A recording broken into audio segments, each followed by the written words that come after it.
Have you ever wanted to create a dynamic QR code that looks unique and fits perfectly with your designs? Today, I'm going to show you exactly how to make a custom dynamic QR code in Canva, step by step.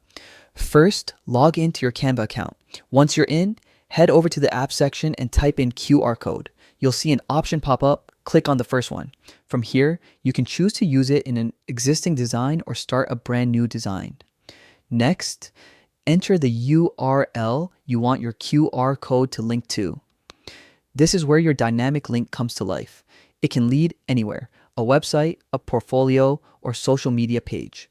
Once your link is added, hit customize. And here's where the fun begins. You can tweak colors, shapes and patterns to make the QR code match your style or your design's theme. When you're happy with the look, click generate code, and just like that, your dynamic QR code is ready to use. From here, you can place it anywhere in your design, resize it, or even add extra design elements around it to make it pop. With just a few clicks, you've turned a simple QR code into a fully branded dynamic code that not only works, but looks amazing. Try it out for your next project and see how a custom QR code can take your designs to the next level. And that's it. You now know how to create a stylish, functional, dynamic QR code in Canva, ready to share with the world.